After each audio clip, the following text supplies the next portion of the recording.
On Tech News Today, we've got new revelations from the Edward Snowden trove of documents, plus Kinect for Windows version 2 is shipping soon. We'll tell you all about how it works and why you might want to use it. And a crowdsourced space program goes into operation, and they're using an old spacecraft that's been out of commission since 1997. All that and more coming up right now on Tech News Today. This is Twit. Bandwidth for Tech News Today is provided by CacheFly at CACHEFLY.com.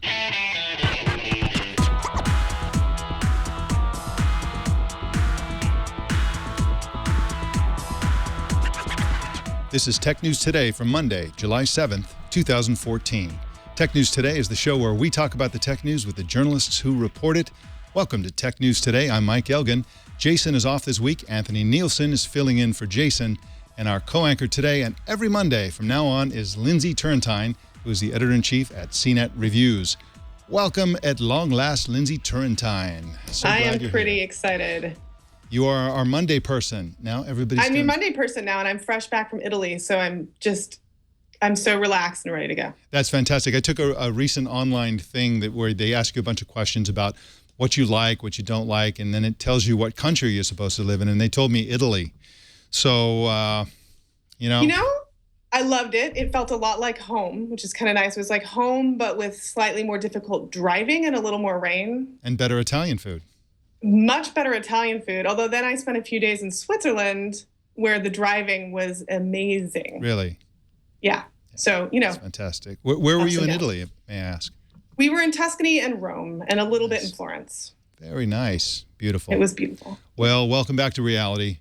Thank you. We're glad you're here, even if it's tragic that you had to return so soon. But what a nice way to return. Yes, absolutely. Well, let's jump into the news. The Washington Post reported over the weekend that the NSA targeted the communication of ordinary Internet users far more than the legally targeted suspects. 90% of the people involved in intercepted conversations were not the targets of that surveillance, and nearly half were American citizens. The report was based on a 4-month investigation of documents leaked by Edward Snowden and Lindsey Turrentine. This is yet another revelation. Now that we've pretty much, I think we've got all the basic news out there, now journalists are going back and doing analysis of what has already been sort of out there. And in this case, they spent 4 months working on this thing, and they counted up and did a lot of, apparently, data crunching on this thing, and found that, a huge number of people are being sort of surveilled accidentally as kind of collateral. When you surveil someone, you have to look at their inbox, you collect their inbox information, and they're communicating with people who have nothing to do with any sort of crime or terrorism or plots of any kind. So their information is still available and built into the document, and it's something that is going to be a political problem for President Obama, no doubt. So, I mean, this is really quite a revelation, especially given the numbers. 9 out of 10 are completely innocent people who are supposedly protected by the Bill of Rights, and yet their information is being harvested, they're being surveilled, their private details are being collected and stored. What's a national security agency to do about all this, do you think? Gosh, if I knew the answer to that question, I'd be in charge. It's obviously incredibly troubling because this could be any one of us with our information just sitting there on a database waiting to be used inappropriately at some future time. Because as we know through the history of surveillance, even if intentions are good initially, eventually something usually goes wrong. But that said, I'm not, 10% of these were actually troubling instances. And what was really interesting about this story to me is that so much of this information, even, less than 10%, but still led to some really important discoveries, some of which the Washington Post wouldn't even reveal because they were part of ongoing terrorism investigations. And there were some big deal things uncovered through this process. So it's just a really tough problem. And I don't envy the NSA, to be honest. Yeah, even the vague suggestions of the kinds of things that they uncovered were unsettling. For example, they said that they had information about a secret overseas nuclear project. I don't like the sound of that. Double dealing by an ostensible ally Could that be Germany? And could that be why the U.S. is refusing to not spy on Germany, which is causing a rift between the two countries? A military calamity that befell an unfriendly power. I'd love to know about that one. That sort of thing. They also discovered and provided sketchy details about the arrest and capture in Abbottabad of Mohammed Tahir Shahzad, who's a Pakistan-based bomb builder. They had to track 50 fake accounts in order to nail this guy, and that gives you some sense of what the NSA is trying to do and what their challenges are. That they, here's a person with 50 alias accounts that they have to sort of figure out somehow that this is the same person, so they can track him down and collect him. They also talked about how some of the surveillance led to the arrest of a Indonesian terrorist bombing suspect.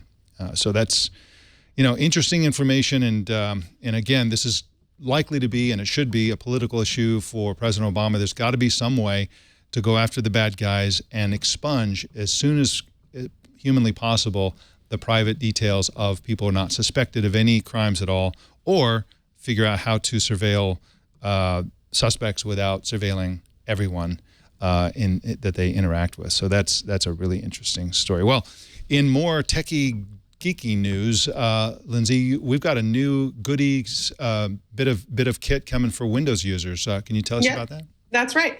Microsoft is accepting pre-orders right now for Kinect for Windows, the second generation of this. And starting on July 15th, developers will be able to spend $200 to get their own early version of Kinect for Windows. And, Kinect for Windows is supposed to be it's supposed to work within a smaller physical area than Kinect for Xbox, and it's supposed to do things like allow us to interact with computers using motion control. There are some other products on the market that do this, and here to talk with us about it is Dan Ackerman from CNET, who knows just about everything there is to know about Windows, PCs, and Kinect. Hey, guys. Hi, Dan.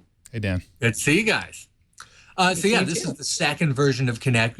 When Kinect was first announced for the Xbox 360 console several years ago, some enterprising guys immediately took that and said, hey, I can hook this up to a PC and make it work. And they did some really cool sort of augmented reality and virtual reality sort of experiments with it. And Microsoft said, okay, we're going to capitalize on this and put out a Windows version. Now they've got a new version. It looks and feels a lot like the one that comes with the Xbox One console now. Interestingly, of course, they've now taken that Kinect out of the required bundle for the Xbox One. Now you can buy a Kinectless Xbox One, but now they're pushing it on Windows. Seems like a good idea, especially when you pair it with that Oculus Rift headset that's also kind of still in development. That seems to be the most logical use. You still have to sort of have all this extra add-on equipment for your laptop or your desktop.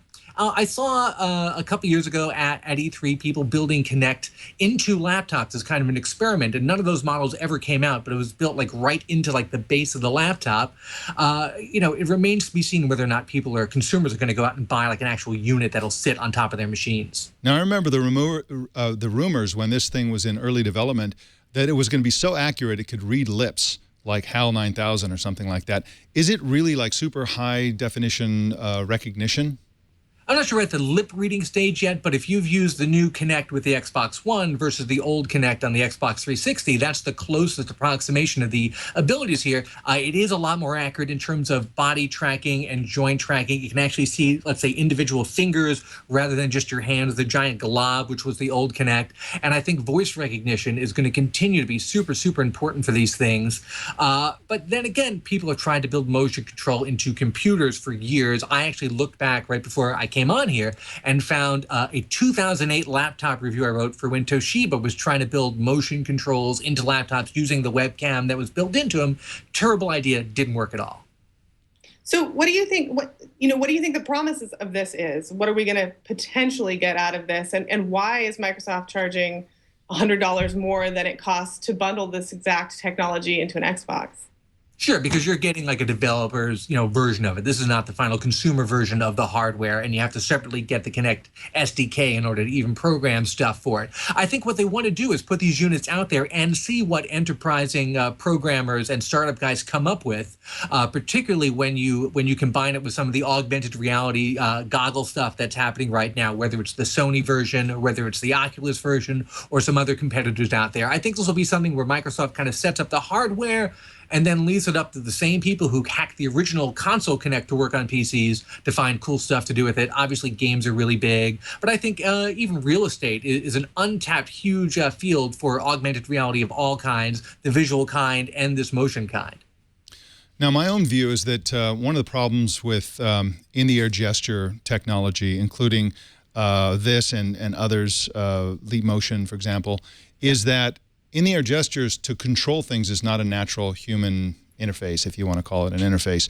We use gestures for communication, and I have the feeling that once the application developers create communication technologies and also the gesture equivalent of voice recognition technology will be much further ahead. For example, you can imagine technologies that we've all seen demoed where you have an avatar that's a cartoon character or something like that, but it mimics everything you do on your face and with your body and your hands and all that kind of stuff. That's one way to use it for communication. But another way is for software, artificial intelligence software of some kind, to recognize your natural gestures. A shrug means you're not sure, shaking your head, all that kind of thing. And once that hits, I think that gesture interfaces are going to be a big deal. And that's probably, Microsoft may know that as well, which is why they're pushing this so hard at developers. And of course, they had a huge boon when the Kinect first hit with people, makers and experimenters and scientists and so on, using Kinect to do all kinds of amazing things. And of course, YouTube is packed with really cool demos of Kinect hacks of various kinds.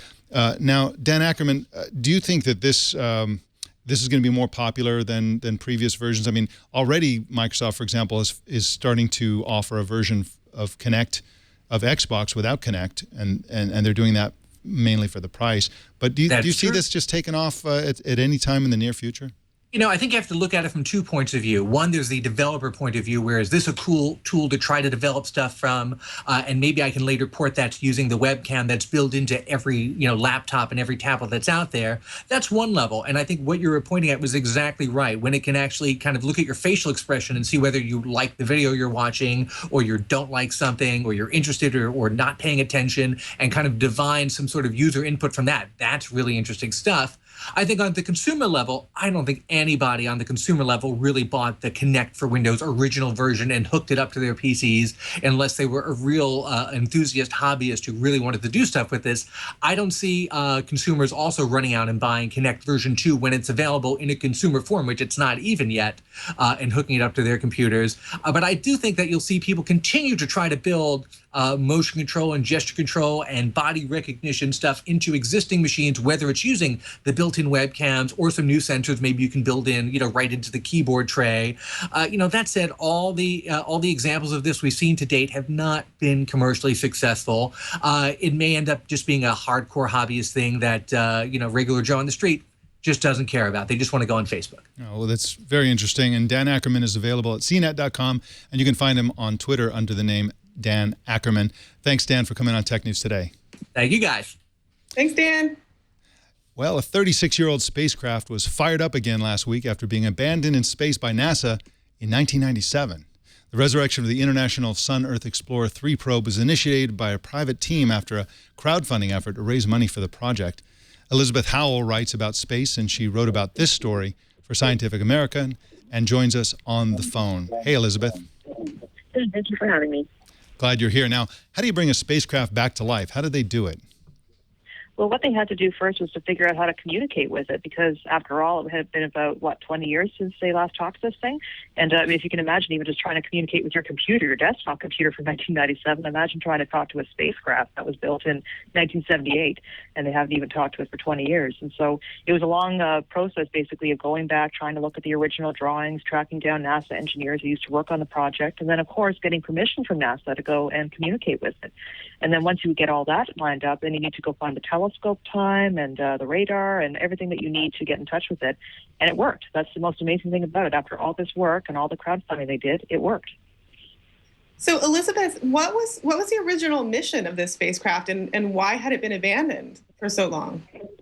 Well, originally it was supposed to be looking at it did a whole bunch of things actually over its lifetime. It was taking a look at activity on the sun. It chased after a couple of comets, including Halley's. But the thing is, as spacecraft get older, NASA only has so many funds to allocate. And so, of course, it has to kind of look at its portfolio, so to speak, just like any kind of business, and say, well, is the spacecraft doing what we need it to do, or do we need to sort of move our resources to something else? And so I imagine around 97, it was looking at some of the other projects that were coming down the line. They said, we've had the spacecraft working for almost 20 years, and probably it's a good time to turn it off. But by turning it off, they didn't deactivate it permanently, obviously. And when the people that were working on this project now, the ISEE-3 reboot project, as they call themselves, happened to notice that the spacecraft was coming by Earth again, they thought, well, maybe we should try and talk to it and use it for something else. So what are they planning to do with it now that they've got its attention? They've got its attention, and the next thing that they have to do is get it on the right trajectory. It's kind of going in a way that is not convenient to do long-term communications with it. And so now that they have successfully done a roll maneuver just to get it ready, really, the next thing they're going to do is actually fire its engines and make it go in a stable spot where they can communicate with it long-term. And then that's when they say they're going to figure out what to do with it, because as the co-founders or the co-leader of the group was telling me, keep telling, it's a lot easier to begin these discussions with a working spacecraft than a spacecraft that might be working. So that's where they're sort of at. It's so interesting. Do you think that there will be anything unexpected that will come out of this particular project? Oh, there have been a lot of unexpected things. I mean, they tried at one point to be sending some commands through it, and it wasn't responding. And they had to try and kind of hack it and figure out what was going on. And it took a lot of jiggery, pokery, and engineering talk to try and get that finished, but they finished it. And, thank goodness, because it is still working up there, and it's really great to see. Now, they're commanding it using an observatory in Puerto Rico. I think that's the big giant one that they showed in the movie Contact, right? Yes, it showed in the movie Contact, and it also was part of the pivotal fight scene in GoldenEye. It's called Arecibo, and it has a famous satellite dish that you can sort of look at. And anyway, what they did was they were communicating with this particular observatory through a command center in California, actually. It's former McDonald's that's around the NASA Ames Center, and these people happened to find out that the building wasn't being used for anything else, and they got NASA's permission to go and squat in it. And they've been sitting there ever since, leasing it and getting all their work done. They also do some work for another project called the Lunar Orbiter Recovery Project, where they're processing old images from the lunar orbiter back in the 1960s. So it's quite impressive. Well, it's a fascinating project, and it was a really great article. I really appreciated reading it. You can find Elizabeth Howell at elizabethhowell.ca and on Twitter at HowellSpace. Thank you, Elizabeth Howell, for coming on Tech News Today. And thank you for having me. Well, Lindsey, the little details about Apple's rumored iWatch just keep pouring in. It's pretty clear that they're going to build one. What's the latest in that department? Well, according to CNBC, Apple poached a Swiss watch sales executive for the iWatch launch. This happened probably as recently as last week. They poached Jean-Claude Bivet, I think that's how you pronounce it, who is the head, I'm sorry, that was not the name of the executive. It was Jean-Claude Bivet, who is the head of LVMH watches brands, including Tag Heuer, told CNBC that a recent sales executive poaching had happened and that somebody went to Apple to help Apple launch the iWatch. And he was kind of candid about it and said, I would have been insulted, except Apple's not a direct competitor, which is sort of an interesting position to take. But what's so interesting about this is that some analysts are saying that Apple's been trying to poach these Swiss watch executives specifically, and maybe not very successfully over time. And the idea is that they really want to be able to tout the iWatch as a Swiss-made watch because that's such a respected term for watches, and it really communicates sort of exact behavior and precision, and that it's a really high value product. And we know that Apple likes to go out with its launches with very they like their initial launches to be extremely lofty, and they want people to feel like a purchase of the product, especially a new product, is going to be sort of an elite purchase. So this is one more nod in that direction. Yeah, the idea that Apple is not a direct competitor sounds like famous last words, especially since they're not hiring somebody who is expert at building watches. They're hiring somebody who's expert at selling luxury watches in the watch channel, and to jewelry stores and other places where watches are sold. So I would be more nervous than he is letting on about this. You know, the idea that you hire somebody who's got the connections in the watch business, not to gadget geeks. This isn't about, you know, it sounds like they're not talking about, you know, a Best Buy move. It sounds like they're talking about Tiffany's and wherever else you buy these expensive high-end Swiss watches. So this is really quite an interesting story, I think, for that reason. You know, it's one thing to hire experts at creating something. It's another thing to hire experts at marketing outside the place where you normally market. And that's what this is all about.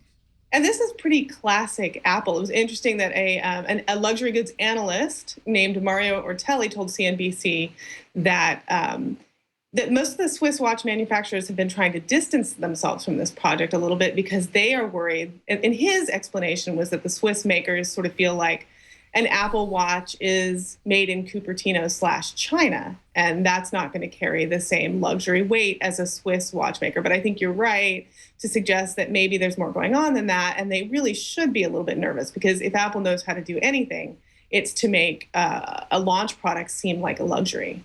Yeah, absolutely. And I'm sure Nokia at some point said that they weren't nervous about Apple because they're not a direct competitor either. So you got to watch out for these Silicon Valley giants because they will crush your industry if they can.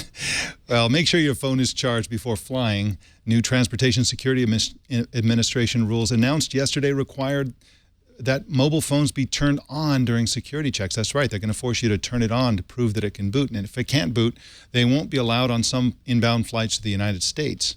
Another change is that Apple iPhones and Samsung Galaxy phones are being given extra scrutiny above other brands at security checkpoints. Richi Jennings is a writer and analyst who specializes in security and joins us now to talk about this. Welcome, Richi. Good morning. How are you? Good.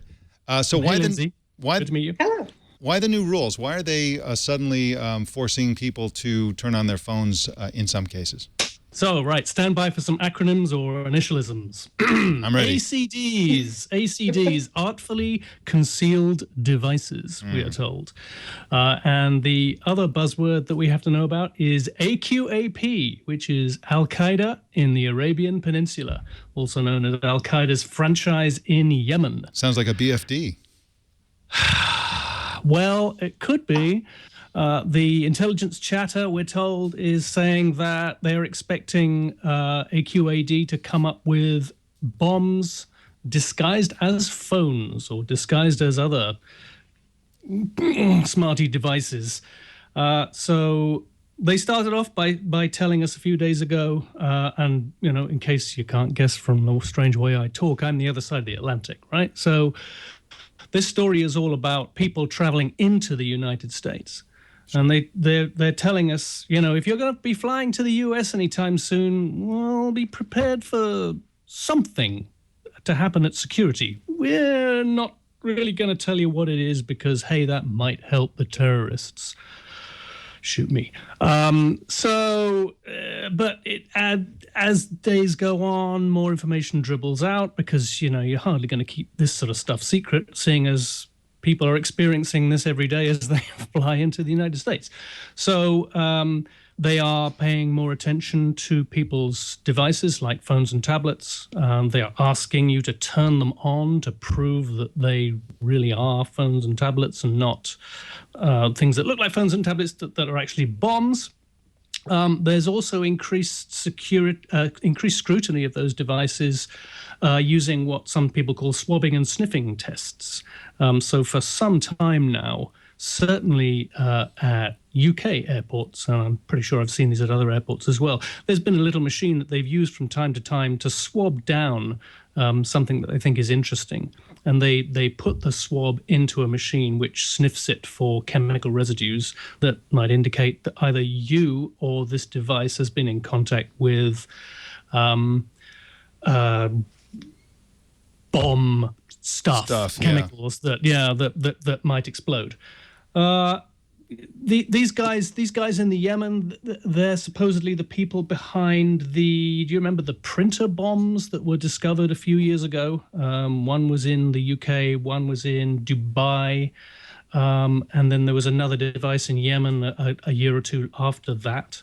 They're also supposedly the people behind the underwear bomber that failed, but also significantly, it seems like our security forces failed to come up with the fact that he was coming over. So the fact that it failed was a blessing. The problem, it seems to me, is that if you can get a bomb into a device the size of a smartphone, you can build a similar type of thing inside of a laptop, and a laptop that can still boot up. So you can imagine, there's plenty of space inside of a laptop for something like that. You can boot it up and show that it's a functioning laptop. So that's a little bit of a concern. Terrorist ideas, Mike. Yeah, predictably, the commentary of the last few days has all been about, oh gosh, it's more security theater, and or it's either been down that vein, or it's been down the vein of, okay, so they want me to turn my phone on so the NSA can squirrel all the information out of it. Right. See, this is, okay. I remember when I was in college a million years ago, we actually had to turn our laptops on going through security. That lasted for a while. People got used to it. It's not an incredibly new idea. What's interesting is that right before the 4th of July holiday here in the States, there was a bulletin saying, we're taking extra security precautions that don't have anything to do with terrorism, but have to do with preventing fighters coming in from Syria back to the United States. And I was on one of these flights from Europe that got extra screening, and what the extra screening turned out to be was a person standing on the gangway from the terminal, between the terminal and the plane itself, doing a second or third check of passports. It was sort of an extra, like, we're going to check your passport again before you get on the plane. And now, all of a sudden, there is a terrorist, or what seems to be sort of a terrorist-related threat. So I feel like there's a little bit more going on here. I don't know. Of course, I know what it is. It's entirely possible. For some time here in the UK, we've been, at least in the media, the security services have been exercised about UK nationals going over to help their brothers in Syria, and there's the moral question about, well, some of these folks are going over there on a humanitarian mission ostensibly, and they're getting a really hard time from immigration as they go out, trying to actively persuade them not to go to Syria. And yeah, there's a lot of heartache and anguish here about whether we should let people go to Syria and restrict their freedom of movement, even though they're UK citizens. And obviously there's arguments on both sides. Personally, I always take the argument that if you restrict citizens' freedom of anything, then the terrorists have won, right? Yeah. But there's always the pragmatic halfway house, right? Well, in the meantime, make sure your phone is charged, because you may have to leave it behind. That's the practical advice out of this, and probably also your laptop as well. There are some reports that, at least one report that I've seen, that they're making you boot up your laptop. So just have everything charged. You might as well carry a little portable charger as well, at least until they ban those as a new risk. Richi Jennings is at richij.com and also on Twitter at Richi. Thank you, Richi Jennings, for joining us on Tech News Today. It's been a pleasure. Anytime. Thank you. Bye. Thank you. Well, Lindsey, it looks like video streaming has actually got a new use for some of the new platforms we've been hearing about recently. Yeah, I think this is such an interesting story.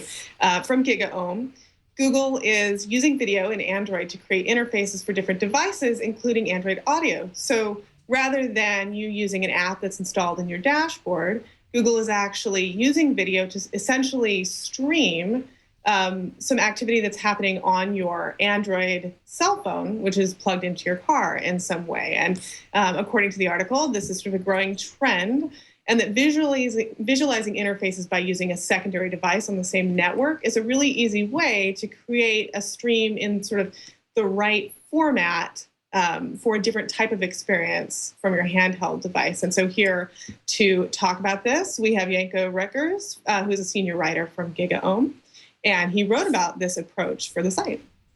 Hi, guys. And hi. Janko, how does this approach help Google create an experience that's better for something like a car? Well, I think the key difference between a car and a mobile device is that cars don't get upgraded every 2 or 3 years. People buy one car every 10 years. And so if you're stuck with the same dashboard, and imagine there would be a version of Android or iOS in there for 10 years, that would be really old technology once the car gets a little dated. So by outsourcing this to the mobile device and then actually just transmitting the user interface to the dashboard, you can kind of push out updates more frequently. The car hardware doesn't have to be that beefed up. And you have a lot more freedom to do things more on the fly and more rapidly, iterate more rapidly, especially onto something that is such a new platform. And how does it affect the performance? Because, of course, streaming video is a high bandwidth process. So the way this is going to work with Android Auto anyway is that it is being transmitted, as far as I know, through the USB cable. So you actually plug your phone in, which also then deals with the battery depletion, because once you start streaming video from your phone, you might run out of juice quickly, but this way you actually keep it charged and you transmit it all through your USB cable. So I don't think there should be a big problem. And the other thing is what you're seeing, obviously, is it is a video, but it looks more like a standard screen, so not that much is happening at any time. You don't want it to always change. You don't want to put permanent animation running there because you don't want to be distracted while you drive. And if you just have this one screen there with the one menu, even if it's a video, it's relatively low bandwidth because a lot can be done with compression there. The fact that you had to plug in the phone physically with a cable was a bit of a head scratcher at Google I/O, but I guess this explains it. They're going to be running this video. Now, do we know if Apple's CarPlay is going to work the same way? I'm honestly not sure, but I wouldn't be surprised because it makes a lot of sense.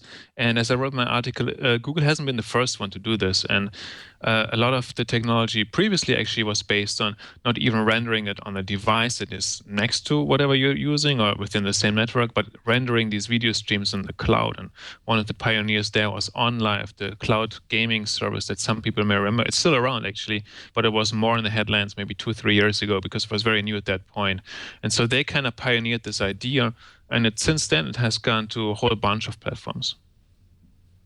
Do you think that this will help? This will help Google bring this product to market faster. That it's actually I would imagine it's a much quicker way for them to develop for an entirely new platform rather than reinventing the wheel. It's faster for them to develop, but it's also, I think, from a business side, a lot faster because their proposition to car makers now is not you have to take Android and you have to put certain hardware into your car and you have certain specs. Basically, all hardware makers now have to do is interface with an API and be able to render video, which a screen is capable of just because it's a screen, basically. So for a car maker, this is a lot easier, and at the same time, they can also then run other things at the same time. So a lot of cars are going to be able to run Apple's system and Android or Android Auto. So it's not an either-or proposition. People don't have to start just building Android cars. I think that was what many people were afraid of. This now is a much lower level of tie-in. So a car maker it will be much easier for a car maker to commit to this, I guess. Well, Janko Roettgers is at gigaohm.com, and you're also Janko. Is that an O at the end or a 0? I can't tell. On Twitter, it's a 0, and in real life, it's an O. Okay, all right. Okay, so on Twitter, it's Jank, Jank, with a 0 at the end. Thank you so much for coming on Tech News today. Thanks for having me. Thank you. A new generation of illegal ATM skimmers is nearly impossible to detect. ATM skimmers, of course, are designed to fool ATM users into swiping their cards on data collection devices rather than on the bank's actual ATM card swipers. Krebs on Security recently researched trends in European ATM skimmers and found that some were so small now that they fit inside the ATM card slot itself instead of on top. Now, Lindsey, Turrentine, I remember when ATM card skimmers were these massive dashboard-sized things that went over the entire ATM, and then there was a fake interface with fake buttons and fake skimmers and fake everything. And of course, the whole point of all of this is to get people to, to troll people into swiping the card thinking they're using a regular ATM, but in fact, they're just downloading their data, their personal credit card data or bank data into a place where the crooks can get at it. But this is, this is kind of one of the themes of today's show. We talked about the miniaturized and new threat from, airline smartphones. bad guy technology keeps getting better and better too. I don't have a ton to say about this other than, it's very frustrating. I had this recent experience in Europe where I couldn't actually use my debit card because my password was too long, which is sort of a consumer reaction to just general security problems. Like, well, I'll make my PIN 8 digits long. And in Europe, ATMs usually don't take more than 6 digits at the most. But this, it just comes to show that having a complicated PIN for your ATM is not any security at all. What is better security is having a chip in your card, and the US has been super slow to adopt that. And really, I think this needs to, in order to combat this kind of problem, it needs to be an overall technology solution rather than just sort of asking users to create more and more complicated ways of protecting their own personal security. Yeah, that's right. The chip and pin thing is exactly right. And of course, Krebs on Security mentioned that as well, and through the U.S. Reticence to embrace that technology under the bus as a major cause of this whole thing. And of course, one of the other attributes of this new trend is that the crooks are also putting hidden spy cameras so that they can record the pin. They can just have a video of the person pressing the buttons, and that's how they get the pin. There are some skimmers that even have mobile chips that can actually communicate and send text messages, so they're actually texting the credit card or the debit card data wirelessly, so they don't have to go back to their physical ATM to collect this. It keeps going until somebody discovers it, and between the time that they install it and the time somebody figures it out, they will have gotten all this stuff via text. So that is a major threat. And again, this is a report coming out of based on European activity, but I'm sure that it's global. And so, look out. They're getting really hard to detect these days. Yeah, I think one little piece of advice is to, and this is not foolproof, but is to try to use the ATM of your bank, because it's going to look familiar to you. And I think, if you go to like a Bank of America or Wells Fargo ATM plugged into a wall, it's unlikely to be as easy to fiddle with, because they have the standard look and feel, as opposed to using, those little random kiosks that you find in hotel lobbies, which look all sorts of different ways and would be pretty easy to alter without anybody noticing it. Although it sounds like nothing really helps. Yeah. Well, we've been talking about the wars between different companies who want to resurrect delivery services, and it was not clear how committed Google was, but it seems like we've got some new information that indicates that they are, in fact, very committed to this. Yeah, this morning, Recode reported that Google is setting aside more than $500 million, which is, it's a lot, maybe not that much, to expand its Shopping Express services, which is, when you think about it, an attempt to close the retail loop that Amazon long ago dominated and has been dominating for the past 10 years. And the idea is that Google will find a better way when somebody searches for a product via Google to close the loop and to make that product available for the person who's searching for it, and collect a little money along the way. So this is essentially Google's way of making sure that it continues to be competitive with Amazon, who is now starting to step into Google's territory with absolutely. Consumer technology products. And they have a subtle challenge to Amazon that goes beyond simply providing an alternative delivery service, which is that they are pitting themselves as the ally of the retail businesses. And they're no doubt going to retail stores like Toys R Us and Target and so on and saying, look, these Amazon characters are destroying your business.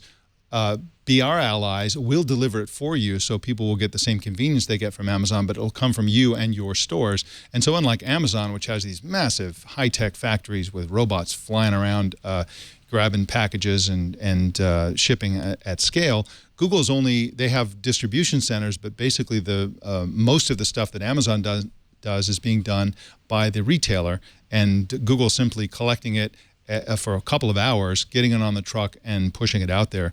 So it sounds to me like it's kind of a harder way to go, and it's also a very un-Googly kind of business to be managing trucks and that sort of thing.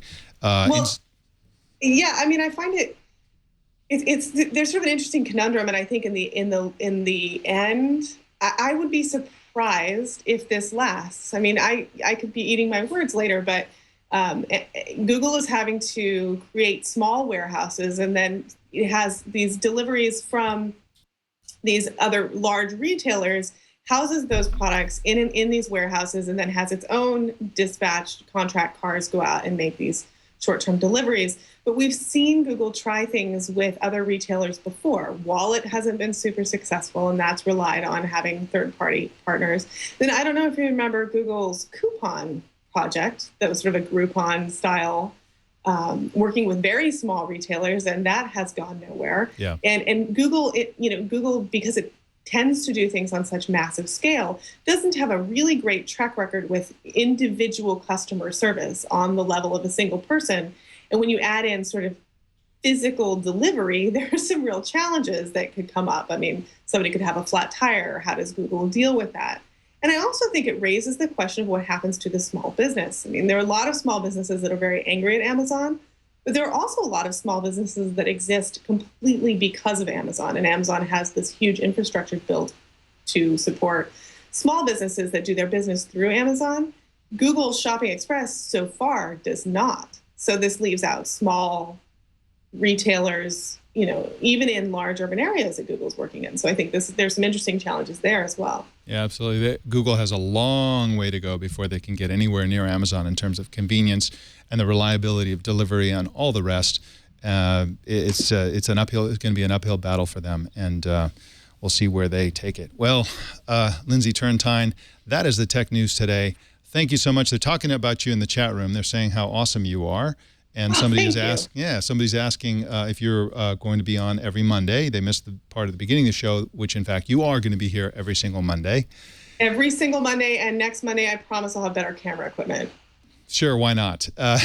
And also between Mondays, where can people find your work? Well, I run the reviews portion of CNET, so cnet.com, and on Twitter at @Turrentine. All right, wonderful. We'll see you next Monday. Thank you again for coming on today. And again, we'll see you every single Monday henceforth. Can't wait. All right, you can subscribe to Tech News Today on iTunes, YouTube, Feedly, Yahoo, RSS, or many other options. You can choose your favorite way to subscribe at twit.tv/TNT. And please follow us on Twitter, Tech News Today TV. You can send us an email at tnt@twit.tv or leave us voicemail by calling 260-TNT-SHOW. Also, please don't miss our evening newscast, Tech News Tonight at 4 p.m. Pacific tonight. And every weeknight, I'll be doing Tonight Show. Sarah's out. And we want you to join us no matter who's hosting Tech News Tonight at 4 p.m. Pacific again. My name's Mike Elgan. Thanks for tuning in. We'll see you tomorrow.